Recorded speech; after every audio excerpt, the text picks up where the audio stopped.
Account, accounting and accountancy. हम लोगों ने इसके पहले फर्स्ट पार्ट में पढ़ा था कि अकाउंट होता क्या है, अकाउंट्स के एडवांटेज क्या हैं, डिसएडवांटेज क्या हैं, इसके अलावा इसमें हम लोग क्या क्या प्रोसेस अडॉप्ट करते हैं, इसके बारे में हम लोगों ने लास्ट क्लास में डिस्कस किया था।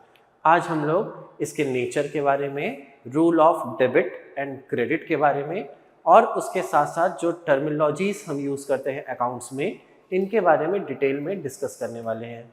हेलो, मेरा नाम है सौरभ पांडे और आज हम लोग अकाउंट्स के पार्ट 2 में, इंट्रोडक्शन ऑफ अकाउंट्स के पार्ट 2 में डिस्कस करने वाले हैं।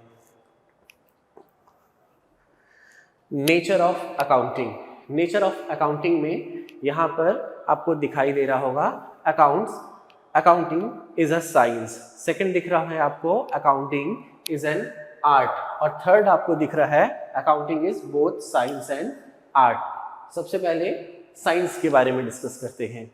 अकाउंटिंग इज अ साइंस का मतलब होता है कि जैसा कि नॉर्मल अगर हम साइंस की बात करें तो वो क्या बताता है, हमें एक सेट ऑफ रूल बताता है। जो चीज़ें एप्लीकेबल हो रही हैं, किसी एक प्लेस में एप्लीकेबल हो रही हैं, वो सभी जगह पर यूनिवर्सली एक साथ एप्लीकेबल होगी और सभी जगह पर लगभग सेम सेट ऑफ रूल के साथ में ये चलती हैं। जैसे कि अगर आप सनरेज और सनसेट की बात करेंगे, मीन्स सूर्य के उदय की और सूर्यास्त की बात करेंगे, तो उसमें क्या होता है समझिएगा कि अगर हमारे इंडिया में सूर्योदय या सनरेज ईस्ट से हो रहा है, पूरब साइड से हो रहा है, तो और सनसेट जो है वो पश्चिम पे हो रहा है, सूर्यास्त जो है वो पश्चिम पे हो रहा है या वेस्ट साइड पे हो रहा है, तो वो पूरे दुनिया में, पूरे विश्व में उसी तरीके से चलेगा। आप किसी भी कंट्री पे जाइए, आप अमेरिका में जाइए, आप रूस में जाइए, ऑस्ट्रेलिया में जाइए, आप पाकिस्तान में जाइए, श्रीलंका में जाइए, नेपाल में जाइए, किसी भी देश में जाएंगे, वहाँ पर साइंस के लिए सेम तरीके से सनरेज और सनसेट का कॉन्सेप्ट यूज होता है और सभी जगह पर सेम तरीके से चलता है।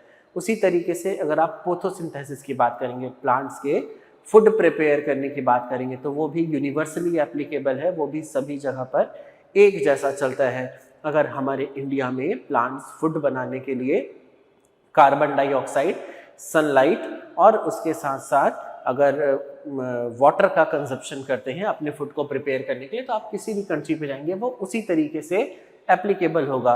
अगर आप कॉन्वेक्स मिरर और कॉन्केव मिरर की बात करेंगे, तो कॉन्वेक्स और कॉन्केव मिरर की जो कॉन्सेप्ट, जिस तरीके से रिफ्लेक्शन ऑफ लाइट होता है, वो अगर इंडिया में एक तरीके से हो रहा है, तो वो ऑल ओवर द वर्ल्ड किसी भी कंट्री पे आप जाएंगे उसका रिफ्लेक्शन ऑफ लाइट उसी तरीके से होगा। ये बात होती है साइंस की, ये यूनिवर्सली एप्लीकेबल होता है, सभी जगह पर सेम तरीके से चलता है, इसीलिए बोला जाता है।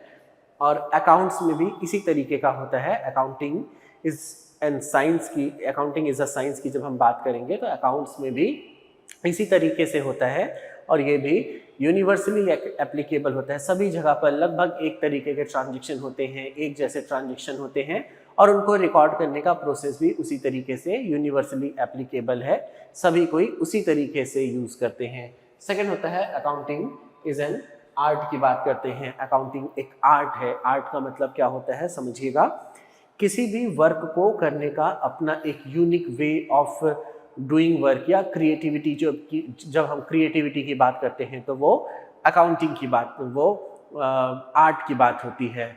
और आर्ट एक तरीके की क्रिएटिविटी शो करने की बात करता है। इसमें आप सिंगिंग का, म्यूजिक का आप एग्जांपल ले सकते हैं। कोई एक सिंगर एक तरीके से गाना गा रहा है, आदरणीय लता मंगेशकर जी थी, उनके गाना गाने का तरीका अलग था।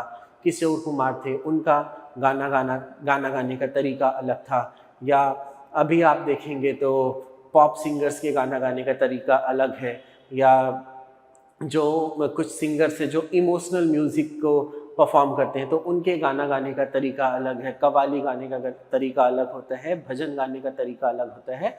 तो ये सभी गाने के लिए बोला जाता है, म्यूजिक बोला जाता है, लेकिन इन सभी को परफॉर्म करने का, इन सभी के आर्ट्स को परफॉर्म करने का सभी का तरीका अलग होता है। वैसे ही डांस की आप बात करेंगे तो भरतनाट्यम अलग होता है, कथक अलग होता है, हिप हॉप के डांसेस जो होते हैं वो अलग होते हैं, ब्रेक डांस अलग होता है। इस तरीके से कई एन नंबर ऑफ, भांगड़ा अलग होता है, ऐसे एन नंबर ऑफ डांसेस हैं। डांडिया होता है जो कि गुजरात में किया जाता है। इस तरीके से कई डांस के फॉर्म होते हैं, ये सब आर्ट्स के फॉर्म की बात करते हैं, जो कि सभी के आर्ट को परफॉर्म करने का तरीका जो है वो अलग अलग होता है। वैसे ही अकाउंटिंग की हम बात करेंगे तो सभी पर्सन्स के अकाउंटिंग को रिकॉर्ड करने का, या फिर जब हम कंट्रीज़ की बात करेंगे तो सभी कंट्रीज़ अपने हिसाब से अपने रूल्स एंड रेगुलेशंस बनाती है, तो उस कंट्री पे अकाउंटिंग को परफॉर्म करने का तरीका अलग हो सकता है। हमारे इंडिया में एएस और IND-AS की बात करते हैं तो वो इंडिया में अकाउंटिंग करने के तरीके की बात करते हैं। ये अकाउंटिंग इज एन आर्ट की बात करते हैं। सारी जगह पर अलग अलग तरीके से इसको एप्लीकेबल किया जा सकता है, और इन दोनों को मिक्स करके अगर आप बोलेंगे तो accounting is both science and art. Accounts में कुछ साइंस का भी पोर्शन है जो सेट ऑफ रूल के हिसाब से चलता है, और इसमें कुछ आर्ट्स भी है। हम अपने तरीके से आर्ट्स कर सकते हैं, अपने तरीके से अकाउंटिंग कर सकते हैं। इसमें आगे चल के आप लोग कंपाउंड एंट्री और नॉर्मल जो सिंगल एंट्री सिस्टम की हम बात करते हैं, इन सारी चीज़ों को आप डिफ्रेंशिएट करेंगे। दो ट्रांजेक्शन को एक साथ रिकॉर्ड कर दिए, कंपाउंड एंट्री हो जाएगी। सिंगल दोनों ट्रांजेक्शन को रिकॉर्ड करने का भी प्रोसेस हो सकता है। ये एक आर्ट होता है, इस तरीके के अकाउंटिंग की बात होती है। तो ये accounts both science and arts की बात करता है। नेक्स्ट हमको डिस्कस करना है rule of debit and credit पढ़ना है, लेकिन उसके पहले बेसिक टर्मिनोलॉजीज को हम लोग एक बार डिस्कस कर सकते हैं।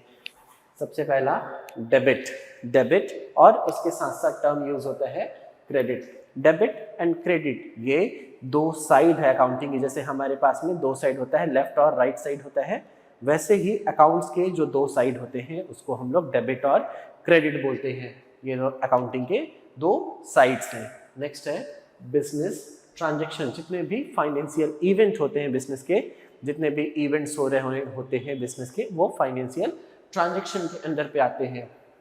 Next capital. बिजनेस को स्टार्ट करने के लिए जो बिजनेस के ओनर ने, बिजनेस के प्रोप्राइटर ने पैसों को कंट्रीब्यूट किया होगा बिजनेस स्टार्ट करने के लिए, उसको हम लोग कैपिटल बोलते हैं। और बाद में बिजनेस को कुछ एक्स्ट्रा पैसों की जरूरत होगी तो उसको हम लोग फिर एडिशनल कैपिटल बोलते हैं। नेक्स्ट है ड्राइंग। बिजनेस से प्रोप्राइटर अपने पर्सनल पर्पस के लिए, हाउस होल्ड पर्पस के लिए जब विड्रॉ करता है, पैसे विड्रॉ करके लेके जाता है, तो उसको हम लोग ड्राइंग बोलते हैं। लाइबिलिटीज। बिजनेस को जहां भी फ्यूचर में पे ऑफ करना पड़ता है, पेमेंट करना पड़ता है, वो सारी चीजें लाइबिलिटीज होती हैं। एसेट्स का सिंपल सा मतलब बिजनेस की जो प्रॉपर्टीज होती हैं, चाहे वो टेंजिबल हो या इनटेंजिबल हो। टेंजिबल मतलब जिसको हम देख सकते हैं और छू सकते हैं, which can be seen and touch. Intangible which can not be seen and touch. इन सभी तरीके के प्रॉपर्टीज बिजनेस की एक एसेट्स के अंदर पे आती है।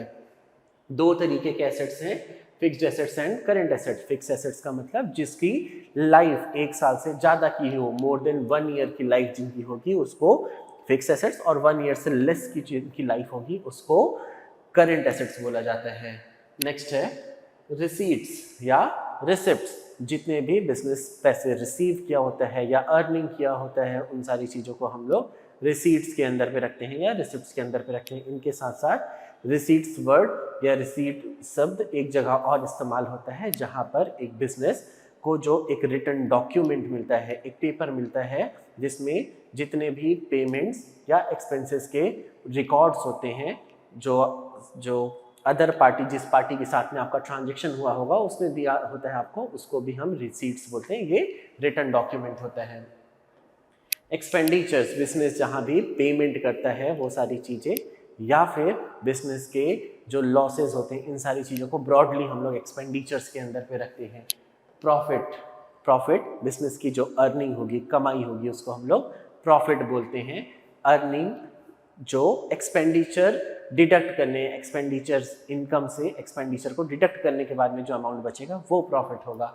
नेक्स्ट है इनकम। बिजनेस के जितने भी रिसीट्स होंगे, जितनी भी कमाई होगी, या फिर जितनी एक्रूअल बेसिस जब हम अकाउंटिंग करेंगे तो अर्निंग होगी, वो सारी चीज़ें इनकम के अंदर पे हम रिकॉर्ड करते हैं। लॉसेस। बिजनेस के जितने डैमेजेस होते हैं, क्लेम्स होते हैं या एक्सपेंडिचर्स होते हैं, वो सारी चीज़ें लॉस के अंदर पे रिकॉर्ड होती हैं। इसमें दो तरीके के लॉसेस हो सकते हैं, एक होता है नॉर्मल लॉस और दूसरा होता है एबनॉर्मल लॉस।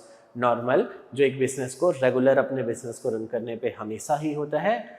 इसके एग्जांपल के लिए ऐसा समझिए कि आपने सीमेंट की एक 25 kg की जो पैक है, बैकपैक है, उसको आपने परचेस किया 25 केजी का बोरा परचेज किया सीमेंट का, लेकिन उसको ट्रांसपोर्ट करने पे हम जानते हैं कि उसके पाउडर कुछ उड़ जाते हैं, कुछ वेस्ट हो जाते हैं। ये नॉर्मल लॉस है। हो सकता है 50 ग्राम या 100 ग्राम एक जगह से दूसरी जगह ट्रांसपोर्ट करने पे उसका वेट लॉस हो जाए, ये नॉर्मल लॉस है, हमेशा होता है। सीमेंट्स के केस में ये सारी चीज़ों को नॉर्मल लॉस के अंदर पे रखा जाता है। एबनॉर्मल, पूरा का पूरा जो सीमेंट है वो ख़राब हो गया, बारिश में गीला हो गया, डैमेज हो गया और अब उसका हम यूज़ नहीं कर पाएंगे, तो ये एबनॉर्मल लॉस है। वो सभी लॉसेस जो अनफेवरेबल कंडीशन की वजह से हो, एबनॉर्मल लॉस, और जो एक बिजनेस को रन करने में रेगुलरली होता ही है, ये जनरली इग्नोरेबल होता है। इसको हम इग्नोर भी, इस तरीके के जो नॉर्मल एक्सपेंसेस है उसको हम लोग इग्नोर भी करते हैं, कंट्रोल करने की कोशिश भी करते हैं। नेक्स्ट है परचेजेस। एक बिजनेस अपने इन्वेंट्रीज को जब परचेस करती है, इन्वेंट्री का मतलब होता है स्टॉक्स या जो उनका रेगुलर बिजनेस के लिए जो मटेरियल का कंजप्शन होना है उसको जब परचेस करेगी तो वो purchases means buying of goods की बात करेंगे, मटेरियल के बाइंग की बात करेंगे, ये परचेजेस के अंदर पे आएगा। बाय किए हुए प्रोडक्ट्स को जब एक बिजनेस रिटर्न कर देती है तो उसको परचेस रिटर्न के अंदर पे रखते हैं। ये डैमेज होने की वजह से या सरप्लस रिसीव होने की वजह से या फिर जो हमने ऑर्डर किया था उससे कुछ अलग तरीके का प्रोडक्ट अगर आपके पास डिलीवर हो गया, तो इन सभी रीज़न की वजह से परचेस रिटर्न का कॉन्सेप्ट यूज़ होता है, खरीदे हुए सामान को वापस कर देना। सेल्स, एक बिजनेस अपने इन्वेंट्री को जब सेल आउट करती है, अपने कस्टमर तक लेके जाती है और कस्टमर को इसे सोल्ड करती है, तो वो प्रोसेस हमारा सेल्स के अंदर पे आता है। और साथ ही साथ अगर कस्टमर किसी रीज़न से इस प्रोडक्ट को रिटर्न कर देता है, वापस कर देता है, तो उसको हम लोग सेल्स रिटर्न बोलते हैं। नेक्स्ट है इन्वेंट्री या स्टॉक। अभी हमने डिस्कस किया था बिजनेस को रेगुलर रन करने के लिए जो स्टॉक की रिक्वायरमेंट होती है, जो मटेरियल की रिक्वायरमेंट होती है, जिससे हमारा बिजनेस रेगुलर बेसिस में अपना जो बिजनेस है उसको परफॉर्म कर सके, उसके लिए हम लोग टर्म यूज़ करते हैं इन्वेंट्री या फिर स्टॉक। नेक्स्ट है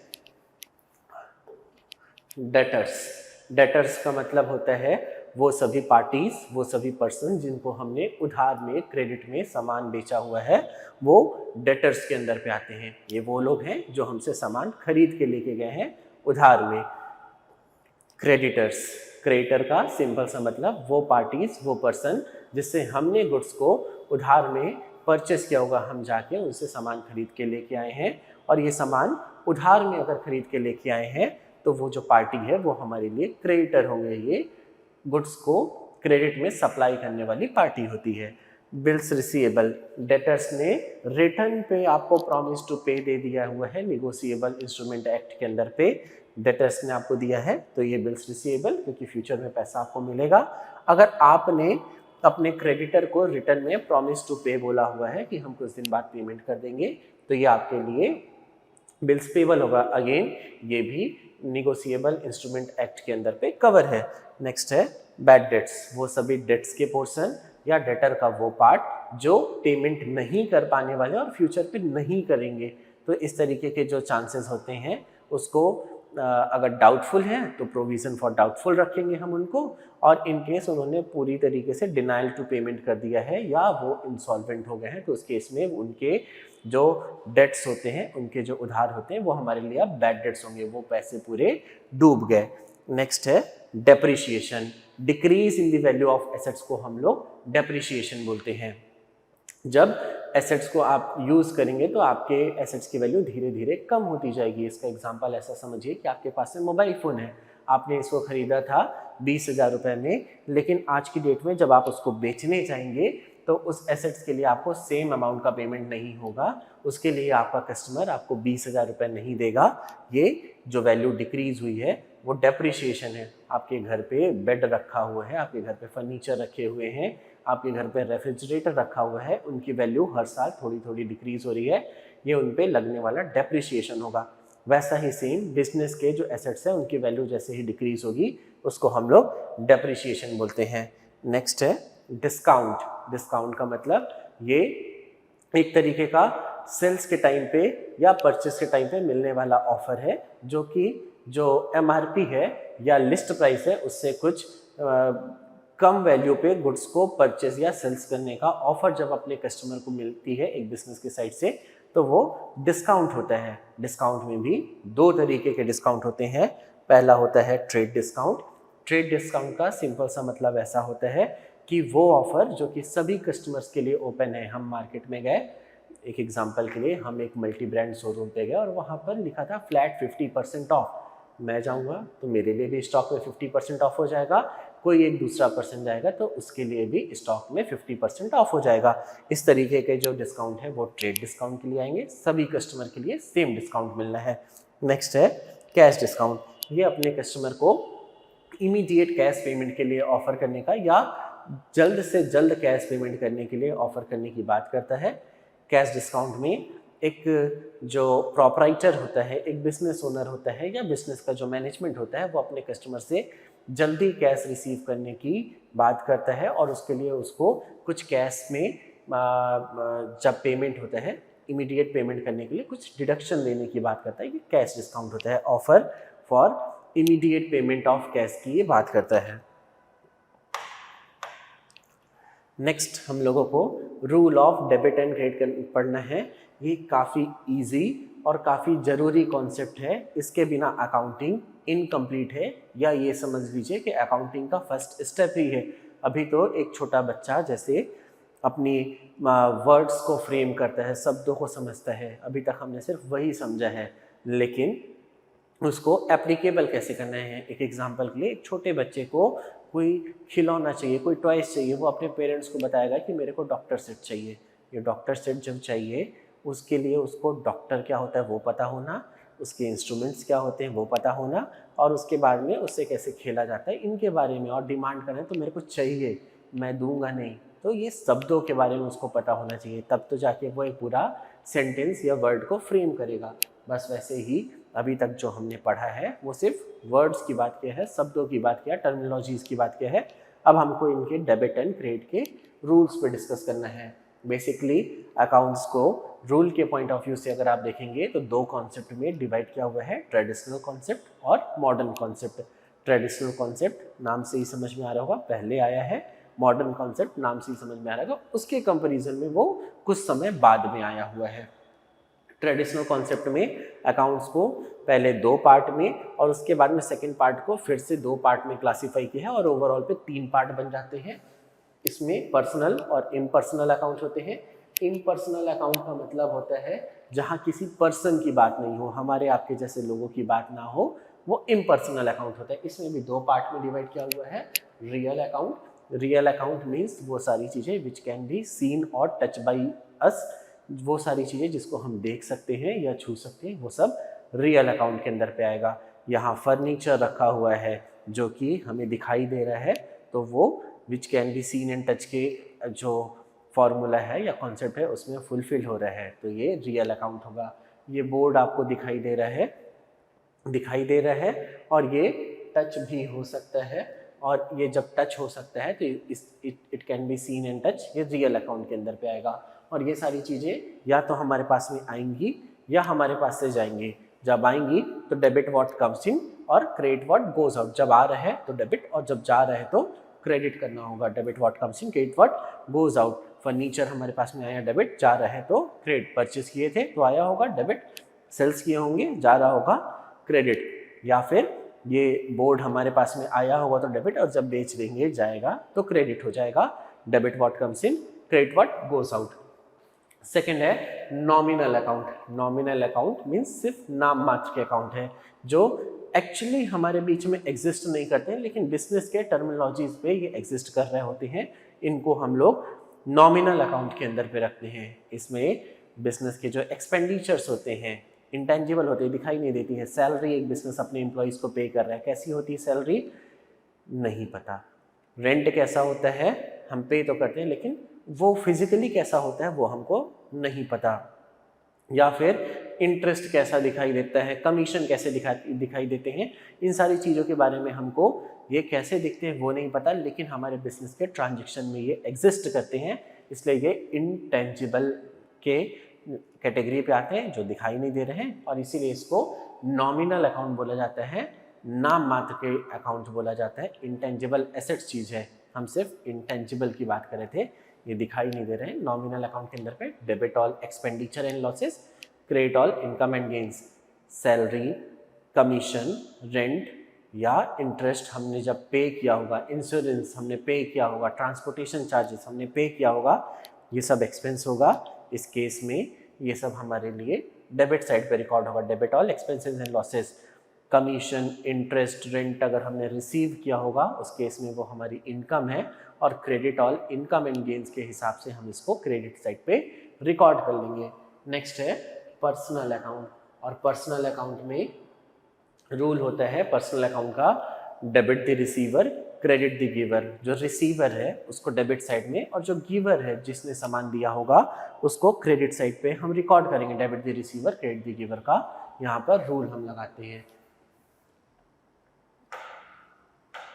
अच्छा, पर्सनल अकाउंट की जब हम बात करते हैं तो इसमें हमारे आपके जैसे रियल पर्सन और कंपनीज जैसे आर्टिफिशियल पर्सन दोनों इन्वॉल्व हो सकते हैं। अब या तो ये सामान रिसीव करेंगे या तो सामान देंगे। आप एक शोरूम में गए, वहाँ से कपड़े खरीदा, क्लोथ्स परचेस किया आपने, आपको कपड़े मिले होंगे, डेबिट द रिसीवर, आपको पैसे कपड़े मिले, और शॉप ने या कंपनी ने या उस शोरूम ने आपको गुड्स दिया, क्रेडिट द गिवर के हिसाब से रूल यूज़ करेंगे। हम लोग किसी एक पार्टी के बुक में इसको रिकॉर्ड करते हैं, तो उस हिसाब से आगे हम डिस्कस करेंगे कि इसको एप्लीकेबल कैसे करते हैं। नेक्स्ट है मॉडर्न कॉन्सेप्ट। मॉडर्न कॉन्सेप्ट में अकाउंट्स को 5 पार्ट में डिवाइड किया हुआ है: एसेट्स, लायबिलिटीज, कैपिटल, इनकम और एक्सपेंडिचर। एसेट्स के लिए रूल होता है, अगर इंक्रीज हो रहा है तो डेबिट और डिक्रीज हो रहा है तो क्रेडिट। एसेट्स बढ़ा तो डेबिट, डिक्रीज हुआ तो क्रेडिट। इसका एसेट्स क्या होता है? बिजनेस के प्रॉपर्टीज होते हैं, हमने थोड़ी देर पहले डिस्कस किया था। तो एसेट्स अगर इंक्रीज हो रहे हैं, बढ़ रहे हैं तो डेबिट, और कम हो रहे हैं प्रॉपर्टीज हमारे या उनकी वैल्यूएशन कम हो रही है तो क्रेडिट साइड पे रिकॉर्ड होंगे। ये एसेट्स का रूल था। Next liabilities. लायबिलिटीज और कैपिटल के लिए सेम रूल होता है। ये दोनों चीज़ें अगर इंक्रीज हो रही हैं, बढ़ रही हैं वैल्यू, तो क्रेडिट साइड पे, और डिक्रीज हो रही हैं, अगर लायबिलिटीज की वैल्यू कम हो रही है, हमने पे ऑफ कर दिया होगा लायबिलिटीज, तो उस केस में ये कम हो जाती है वैल्यू, और उस केस में ये डेबिट साइड पे रिकॉर्ड होता है। इंक्रीज होने पे लायबिलिटीज और कैपिटल दोनों को क्रेडिट, और डिक्रीज होने पे डेबिट करते हैं। एसेट से अपोजिट रूल होता है। नेक्स्ट होता है इनकम और एक्सपेंडिचर। इनकम का मतलब होता है कि जो हमने कमाई किया होगा।